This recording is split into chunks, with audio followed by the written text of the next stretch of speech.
from Silver Spring, Maryland. This is GAN Show.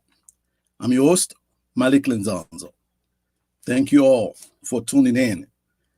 I don't know about you folks. First of all, what is your philosophy of leadership? Um, as far as I'm concerned, I think leadership is more about action than just words. Well, action is action very important. Guess what? Our next guest is a woman of action from Takoma Park in the great state of Maryland. I'll bring to you Mayor Kate Stewart. Thank you for coming, my friend. How you been doing? I've been doing well. How are you? I'm doing pretty good. Listen, Good. I have to say this. Mhm. You know, some of my viewers, some of them was asking the question, why is that the opponent is not coming on the show? I say, you know what? I did the same thing. I sent the invitation to Kate, and I sent the invitation to the opponent. But Mhm. in the next hour that followed the invitation to our mayor, she promptly answered that invitation and called me on my Mhm. cell phone. Before we know it, Mhm. we schedule an appointment. So that Mhm. actually, no, I have to say that your very presence here show it's actually a testimony to your philosophy of leadership. You're a pragmatic person. You nobody is little in your eyes. Everybody, you treat everybody the same way. So I really want to appreciate that. I know this is not about me because you already know I'm sold out. I'm sold, and you have my stamp of approval. Yeah, that's not a problem. You're here actually for the viewers, for those who's gonna be voting for you, and we're here to Mhm. make your case and trying to tell them what you've been doing all of this time, and if elected or when you're elected, what you're gonna be continue to do. So before that, I just want to ask you, Mhm. how you doing? How your Okay. family is doing? As Takoma Park is doing? Great. Well, thank you for having me on this evening. I very much appreciate it. So we're doing okay. We're living in very stressful times right now with COVID-19, with the federal elections, and also our local city elections. So there's a lot going on. It's a very busy time. Personally, my family's been very blessed. Our family has remained healthy during this crisis and able to continue to help other members of our community. So, yeah. Excellent. This is you on the ballot. This is your, like I said before, this is probably your, another time that you're running. Why do you think the people of Tacoma have to trust you this time around? Can you tell us a little bit about what you've been doing, and then going forward, what are you planning to do for the city of Tacoma Park? Great. Well, thank you. I've been mayor now for 5 years in the city. And one of the top priorities I've had over those last 5 years is working on housing, particularly affordable housing. And what we've been able to do over the last 5 years is put in place a housing and economic development strategic plan. Um, I was able to start a housing reserve fund that has upwards of $1 million in it right now, as well as begin a program called Home Stretch. It's a down payment assistance program. So what we can do is help people who are renting in our community, who are ready to move into home ownership with that down payment.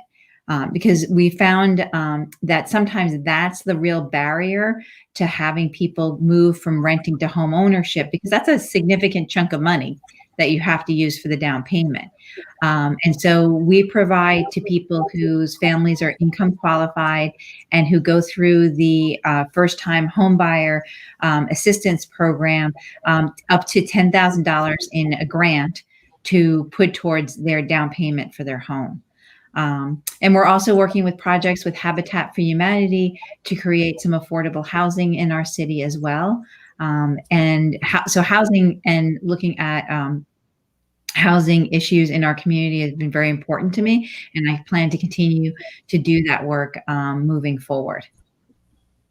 Absolutely, that's great. But in 2018, when I was campaigning in that area, Takoma Park area, one of the issue that was keep coming up when talking about those who already homeowners, the complaint was about taxes. They said that the taxes on their home was extremely high compared to Montgomery County. I don't know if this because of the fact that you own your own police station and all maybe the firefighters or I don't know why is that the tax is so high for owners.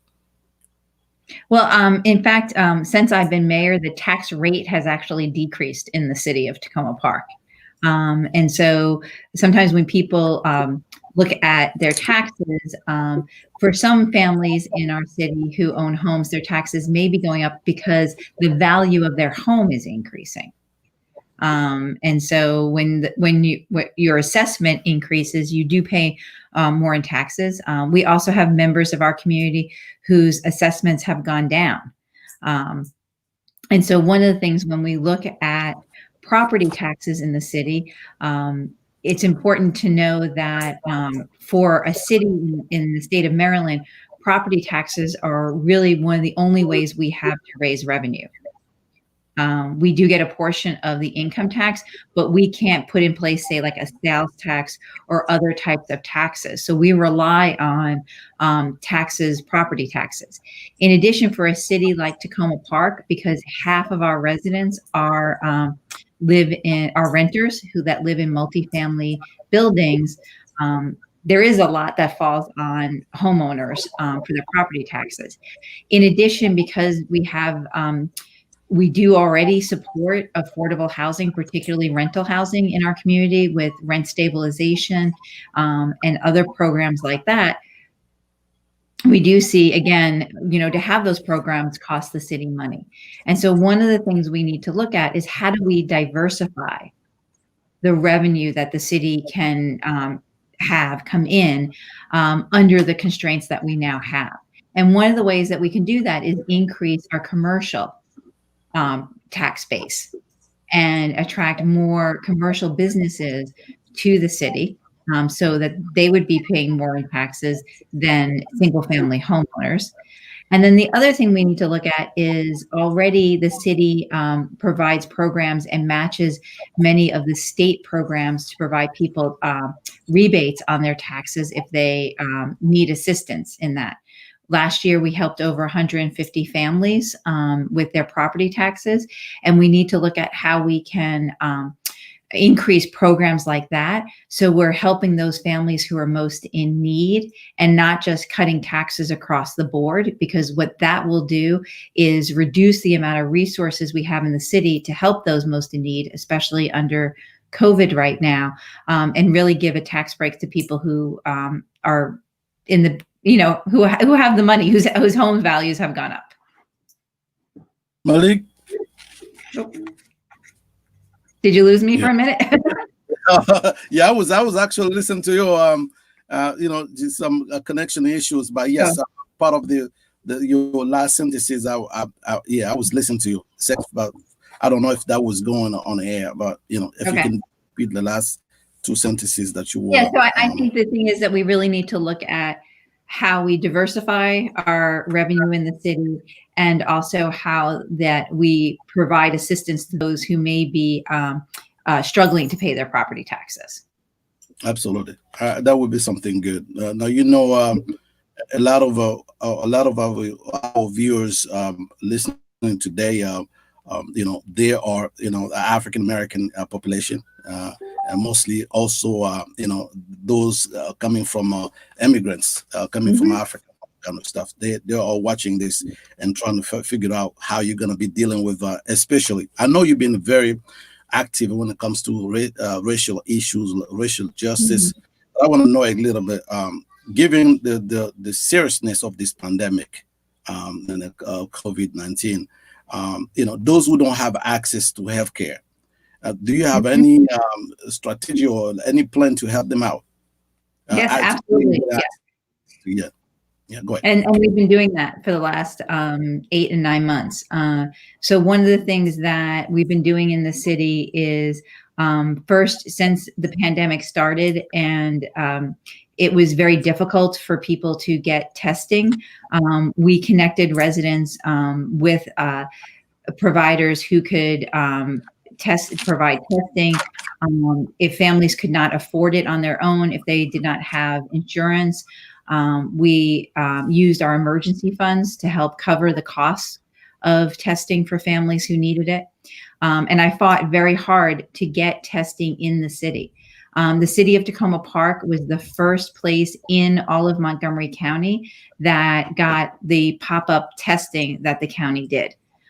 We were able to have 2 days of testing in June and July this summer at the New Hampshire Rec Center, where we tested over 1,000 residents.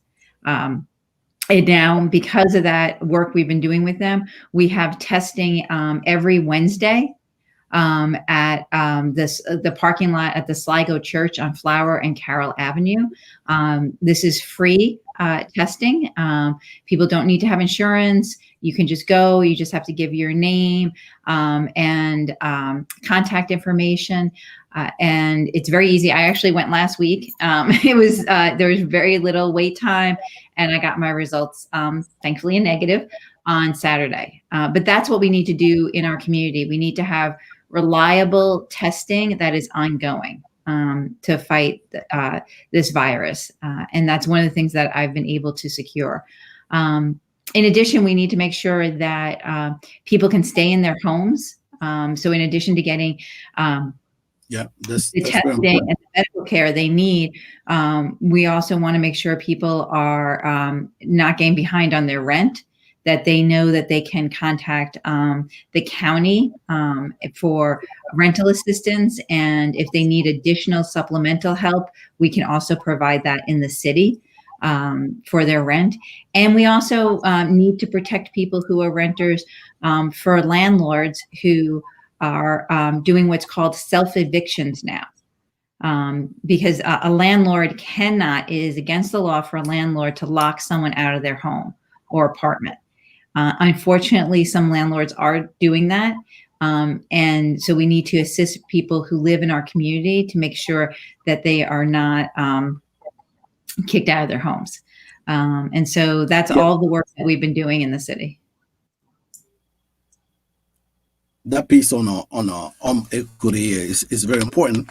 When I Mhm. did the survey, most people, most people in our community that really that issue of equity in the housing is very important. And I'm glad that you started to speaking about it, because we already know the history, Yeah. redlining. We know Yeah. the tax system, how it works, and you've been tackling these issues because I've been watching your stuff and reading Yeah. a little bit, but but most of them don't really know what you've been doing behind the scene and trying to eradicate some of this Mm. heavy problem. I just talk about redlining. So what do I find a little bit bizarre is that when you see the leadership, Democratic leadership in the state of Maryland, it's a lot of Democrats Mhm. in position of leadership in Maryland. Seriously, it's kind of a bizarre to see that we're struggling with some of this issue that we should be the one leading the nation when it comes to in the progressive laws and regulation and action. When I started, I was telling people action is leadership is more action than just words. I see a lot of good people talking good game, but you were one of the few people that I see really calling the dog, the cat. When it comes to Yeah, I mean, you usually say if it's racism, you would say it's racism. We have to tackle this, and I've seen you on the ground and working on this stuff. So let me give you another, chance to go a little bit deeper Uh-huh. with this housing situation and Yeah. redlining. How can we make sure that this undertone or this cover racism don't really continue to affect our resident, especially Yeah. when we have folks like yourself. Your leadership is wonderful. How are you going to help us? Because you're not there forever. While you're Right. there, how are you going to bring people together to try to tackle some of these issues? Yeah, I think that's a great question. So the home stretch down payment assistance program is one of those because that goes directly to some of the issues you're talking about. When we look at disparities in home ownership and the difference between Black members of our community who own homes and Caucasian white residents, we see there's big disparities there. And one of the reasons is this generational wealth. To afford that down payment assistance. And so 400 years of racism in our country has created huge barriers to particularly African-American families building up wealth, a generational wealth. And so being able to provide this grant for a down payment assistance helps more people move into home ownership so that they're able to build more of that generational wealth. And so we need to increase programs like that. Another example is, you mentioned we have a lot of Democrats in the state of Maryland and in Montgomery County, but even working to get legislation passed in Annapolis is really important. And we need to remember that just because we live in Takoma Park, Silver Spring, and we have great representation in Annapolis, that doesn't count necessarily always for all of Montgomery County or the state of Maryland. And one of the things I've been working with Delegate Janelle Wilkins on is passing just cause eviction, so that people aren't just put out of their apartments, their homes. And that's something that has been actually hard to pass in Montgomery County, and we have to keep fighting for it. Another example is when we're looking at reforms to the police in our state. One of the biggest barriers we have is the Law Enforcement Officers Bill of Rights. That is a state law that, and people are surprised about this because, as you said, Maryland, it tends to have a reputation of being a blue progressive state. But we were one of the first, we were the first to put in place a Law Enforcement Officers Bill of Rights. And what this does is really hamper what we can do at a local level, and provides, basically when it comes to disciplinary issues, special treatment for law enforcement. And so one of the things we need to do is we need to repeal the Law Enforcement Officers Bill of Rights. And there's been efforts to do that in the past in Annapolis, but they've always fallen short. And I think this is the year we're going to do it with the leadership of our state senator, Will Smith, as the chair of the judiciary. I think we can really make a lot of progress there, but we need to provide support, and we need to push hard for those delegates and state senators who are not voting the right way on these things. So I think that's also part of it. Like, we need to do this stuff locally in our community, in the city, and we also need to be, fighting at the county and the state level. Absolutely. Maryland, especially Montgomery, should be a place that really showed an example to the rest of it. We have that opportunity because like I say, we have a lot of elected officials that happen to be in our party, and they're progressive. Yeah. You look the numbers, it's just it's shocking. The state of Maryland actually is leading the entire country when it comes to Black improvement. And we are before the old. Before Mississippi. Now, if you can beat Mississippi in this kind of stuff, then question people curious to know what's going on. Why is that? We so notorious when it comes to Black imprisonment in the state of Maryland, and then before Mississippi, you would think with the history that Mississippi has, they will be like number one. But it's Mhm. Maryland, you know. Yeah.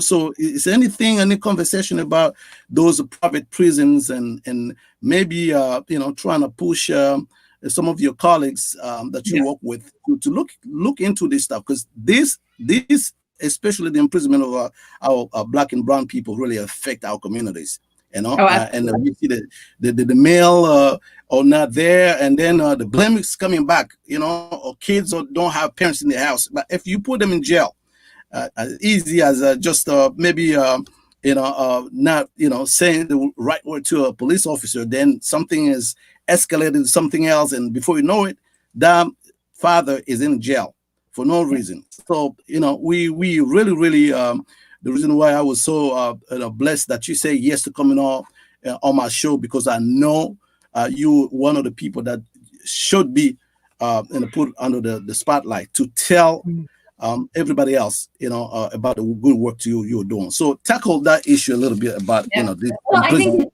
yeah, and prison, and I think we need to look at the schools, and that's one of the places, honestly, where, I mean, under COVID, the children aren't in the buildings right now, but when we look at the the pipeline to prison, and one of the things we really need to be looking at is our schools and how our Black and brown students are treated compared to our white students. And that's really important. And one of the other things that in Montgomery County people are looking at are what are called SROs, the officers who are in the schools, and whether or not that actually is something we should have in our schools. And right now, one of the other things we need to really increase is going to be mental health services for our young people. Yeah, that's Given very COVID-19, important. Mhm. very important. It's incredibly important, and we don't do enough. We fall short on that. And we did it, but we were falling short before COVID-19, and now with COVID-19, we really have to increase our mental health services. And really, honestly, I believe reduce the interactions between officers and especially young, just like those interactions that could lead to bad outcomes. And so, those are some of the things that we really need to look at, as well as the private prisons. Absolutely. You mentioned school. You know, uh, my son just graduated from Woodland Elementary. Mhm. Oh Yeah, yeah. yeah. But every time I was going to meetings, what I found out is that there's less Mm, black teachers, and this is something we really need to find a way to encourage, yeah. and hiring more black teachers so that we can have a balance. Because I can tell sometimes it's the same kind of escalation that you see between police, and sometimes the misunderstanding. Like Yeah. everybody come with some kind of bias. If when you black or white, you come with some kind of bias. You see a Mhm. police officer, you already assume he might be a racist. He sees you, he might think you might be a thug or somebody Mhm. who's up to no good.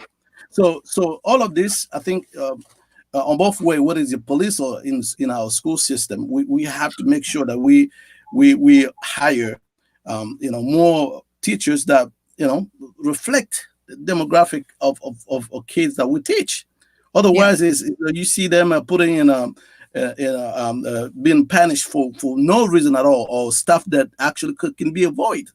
And the kid is put out, and then that time of instruction is already been lost, and before you know it, you escalate in something else. The kids come back into a classroom just to find out that I don't understand nothing at this point. Mhm. Then you starting to act up. Yeah. So I think it's very important to think about that issue, to really find a strategy to encourage more teacher of color to be a part of the school system. I think that Mhm. would be something good. I don't know if you want to add something to that. No, I think the other thing, there's uh, a, a bunch of people working in Montgomery County also looking at the schools, the Black and Brown Coalition. And one of the things that they're also looking at is teacher experience and where our most experienced teachers, what schools they're getting placed in, and where some of our younger teachers with less experience. And that's also really important to think about, like the students who may be most in need of an experienced teacher. Who are they getting? So I think that's just something else to add to the mix, as well as we look at education and making sure that we're serving our young people well. Did you freeze again?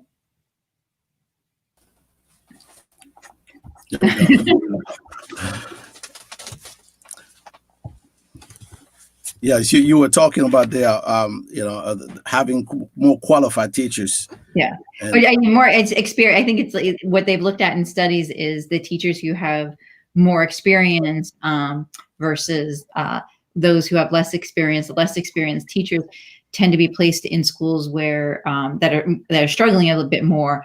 And so, how do we make sure that teachers are, we have a good distribution of teachers across our school district? Yeah. Okay, that's wonderful. You being an advocate of trying to make Takoma Park the diverse. You want to, have a community that represent everybody. I don't know what that effort of trying to attract more diversity in your city. What's the outcome? Were you having any good feedback on that? Well, we have a very diverse city in Takoma Park, and one of the things that I want to make sure we work on is, diversity is about numbers, but being an inclusive city, and an inclusive city means making sure that people feel welcome, feel respected, that they can live in a community, and that's really the work that needs to happen. And so making sure, again, that goes back to housing, but it also goes back to the racial equity work we do, and just making sure that there are in our community, whether it's, providing affordable daycare to some of our families. And particularly, I've been working with and talking to a number of women from Ethiopia and talking about what type of childcare needs they have right now, which is maybe different than somebody else. And so making sure that we're really hearing from the people in our community what their needs are, and so that we're making sure that we're an inclusive community.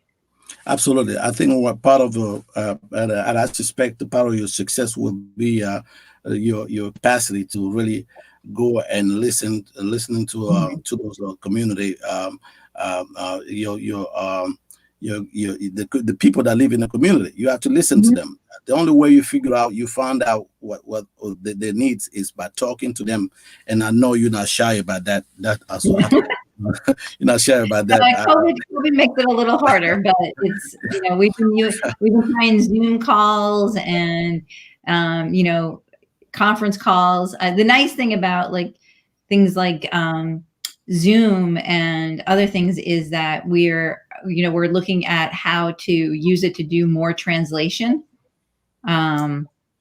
So for example, I was just told, I haven't used it yet, but now you can, Zoom has the capacity to translate into Amharic, which is great.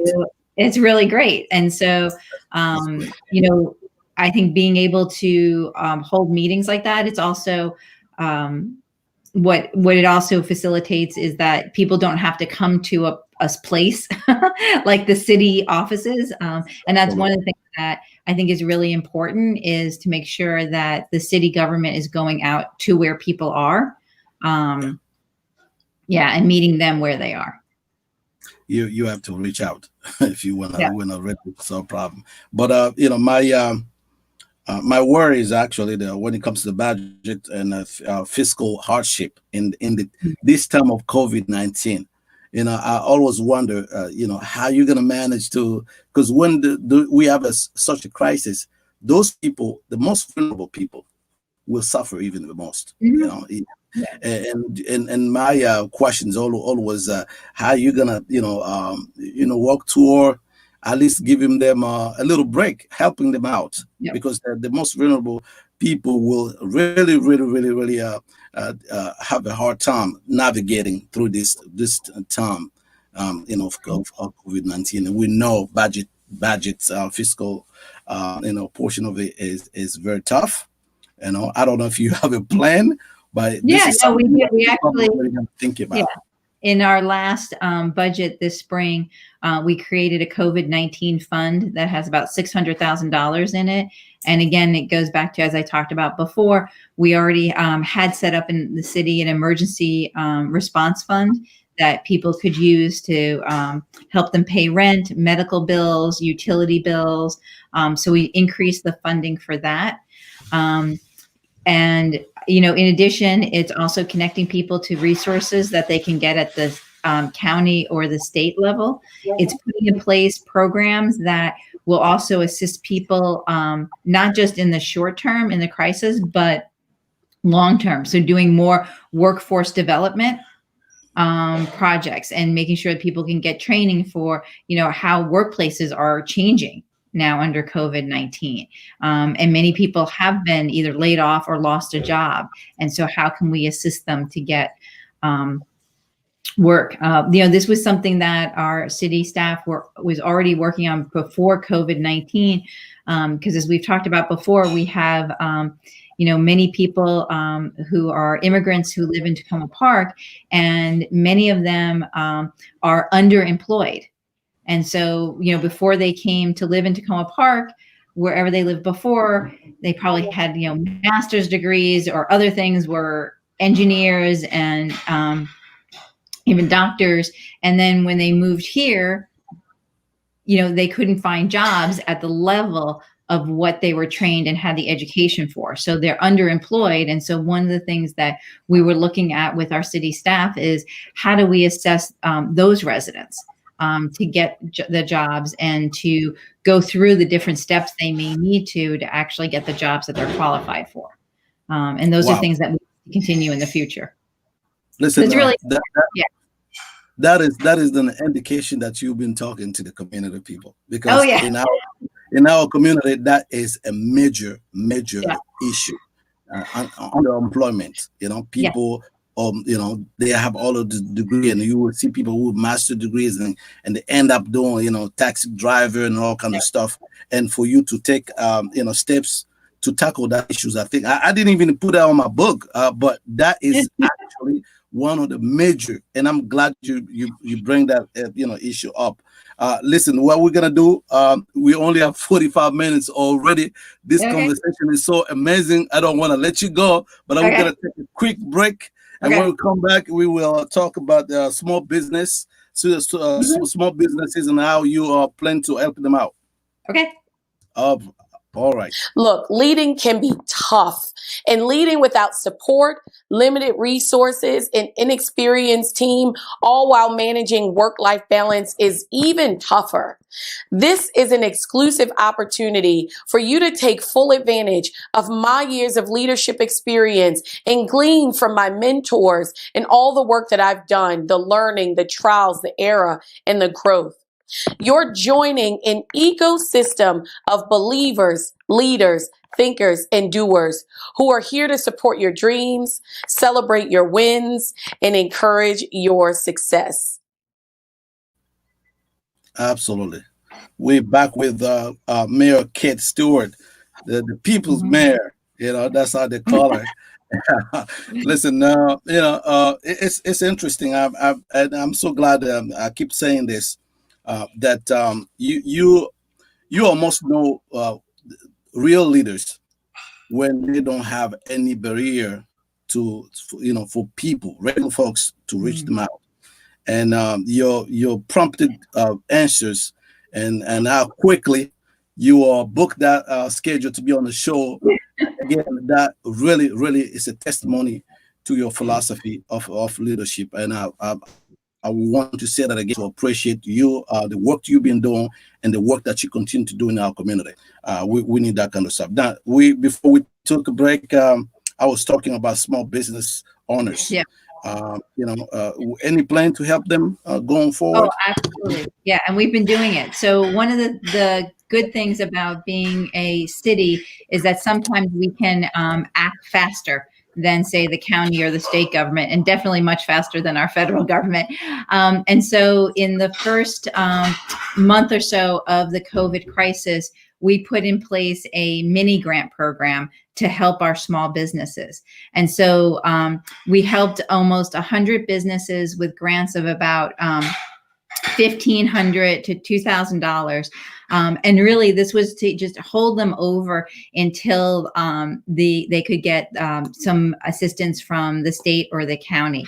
And really what this did for our businesses right at the beginning of the crisis was enable them to continue to pay their employees, to pay their rent, to stay open. And it also gave them hope. It gave them, they knew that the city was behind them, that we were there to support them. And so that's the first thing we did. And in particular, it was really important because, as you know, we have many small businesses that are immigrant owned. Many of our businesses don't have, a banker that they can just pick up the phone and call. And that was the first wave of money, of assistance money that was coming out. Like that, those are the businesses it went to.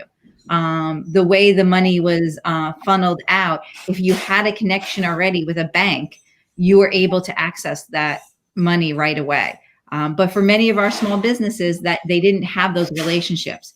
And so being able to connect with the city and get those small grants was really important.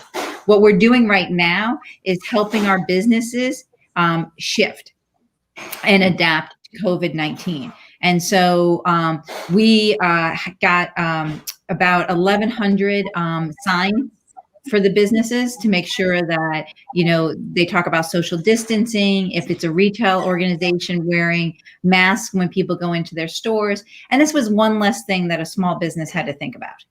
Right. So that we provided the signage for the businesses. In addition, if a small business did have an employee or a customer come down with COVID and they had to close and then get a cleaning company to come in, knowing who to contact. And unfortunately, we all know this, in times of crisis, there are a lot of people out there that take advantage of that. And so what we did was actually, now we have a couple of companies that we're working with, so that if a small business does need to shut down and do a cleaning, we can provide them with the name of a reputable cleaning company. We can also, it can be a little bit less expensive for them. And, it's like one less thing they have to worry about. And that's what we're here to support our small businesses and to really make sure that they can stay open throughout. I think we're experiencing across the board, unfortunately, businesses closing, particularly some of our businesses that are in the Crossroads area where the Purple Line construction was happening. They've it's a double whammy. They were getting hit hard because of the Purple Line construction, and then COVID-19 happened. And so we're really advocating for more assistance for those businesses. Wonderful. Excellent. Now, we couldn't, close this conversation without, talking about environment issues. I'm going to let you tackle that very quick. But you know what? You've been talking about the stuff that you've been doing, but you also on the ballot. I want to make this clear that, whoever already say, Mayor Kate Stewart is my favorite, you got to go and vote. Without voting, nothing will happen. We will have somebody else that will come and sending us back to the start. So I want you to talk about your campaign. Who is able to vote? What age? Do they have to be do they have to have a citizenship? That kind of issues. I want you to kind of wrap it up because I'm trying to keep my eyes on the time. Yeah, no, that's great. So Takoma Park is a great community. So 16 and 17-year-old can vote in Takoma Park. So for our local election, 16 and 17-year-olds can vote. Also, non-US citizen residents can vote in our city. So you do not have to have your citizenship to vote in the city. We do not ask about your immigration status. So you can vote in the local elections. If you are not registered to vote yet and you need assistance with that, between now and election day next week, you can go to the community center building on Maple Avenue, 7500 Maple Avenue, from 9 a.m. to 5 p.m. And there are city staff and volunteers there who can help you register to vote and get you a ballot. So, and all this information is also on the website. So what you need to register to vote. And our website is, if you look when you get on the website in the top right-hand corner, you can select a number of different languages, French, Amharic, Chinese, Spanish, if it's easier to read it in another language for you. In addition, if you have any questions about voting or other things, you can call the city offices at 301-891-7267. Again, that's 301-891-7267. So you can register to vote even on election day.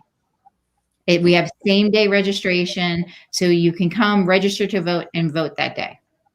Wonderful. That's excellent. And we also mentioned environment. You want to say something? Yeah. Sure. So one of the things that we, in Takoma Park, we're known is our work on sustainability and the environment. And I think this is also where we want to make sure our housing work and our work on racial equity also intersects, so that when we're looking at one of the things that we need to look at is how our buildings, how we're using our energy in our buildings, and how we can make them more energy efficient and move away from the use of fossil fuels. But we need to do that as we're working on our housing and our equity work. And so we need to make sure that people have access to grants from the city and also to the state to make their homes more energy efficient, and also to help our landlords look at how they can make their buildings more energy efficient. And as we move to greater energy efficiency, this also creates healthier living environments for people in their homes. And it also cuts costs in the long run.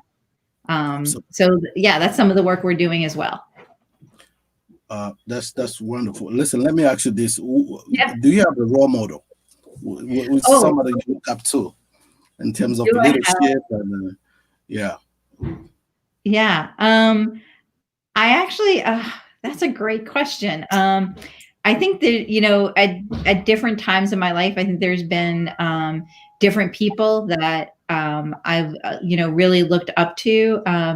And I have to say, at the moment, the people I actually look up to are my children in my life right now. I have a son who's in Vermont, who's 19. Or he's 20 now, actually. Gosh, I skipped a year. And he's taking a year off from college. He's an education major, and he's teaching in a preschool with children. Many of them have special needs.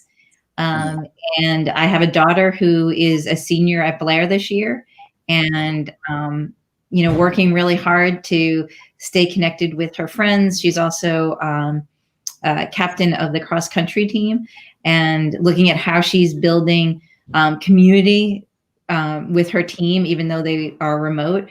And I look at both of my children and what they're doing in the world, even under COVID. And I'm constantly amazed by them. So. Absolutely. Listen, you did fantastic, because we are 44 minutes and you just answered the question. I don't know if there's something else that is left that you want to really say? This is a tough time that we're going through. I know being a leader at this moment is extremely difficult. You have to manage so many stuff, and at the same time, you are running for office. That is really tough. So, is there anything for this last minutes that you have left that you want to say, to our community right now? I think the last thing to say is just be kind to each other. We're going through, all of us are going through it's a rough time. It's a very anxious time. And we need to be kind to each other. We need to help each other through this. And so, I think that would be it. Absolutely. Now, listen, being kind is probably one of your strongest, character. Because the first time I met you in 2018, the one of the most thing that I remember about you is that smile. At one point, we took a picture together, and I was thinking I was the star. I was thinking, okay, you know what? Maybe because I'm running for office, people know me. Come to find out, that was actually the mayor. So, I want you to stay like that. Keep on shining us with that smile and inspire us. I think the work that you're doing right now will inspire next generation. And I'm not, I won't be surprised to see your kids follow up on this, service to the community. So again, Mayor Kate Stewart, thank you so much for coming on the show. I hope to talk with you another time. Great. Thank you so much. Have a great evening. All right. Thank you. All right. So that concludes our show for today. Now it's on you. Kate Mayor Kate Stewart came and lay out every possible project, past present, past, present, and future. So this is now on you to do whatever you can to go and vote for her. She's a wonderful person. I can tell you that. Compared to a lot of the leaders that we have, Kate Stewart is just outstanding. Nobody is too little for her. You call her, if she knows you call her, she will call you back just like that. And she will show up. She's not shy at all. You can reach, she's a very reachable person. And we want that kind of leader in our community. So again, thank you so much, Mayor. I look forward to speak with you another time. So that is the end of our show. So thank you for watching Cross Countries, Cross Continent. My name is Malik Nzonzo, and that was our show for today.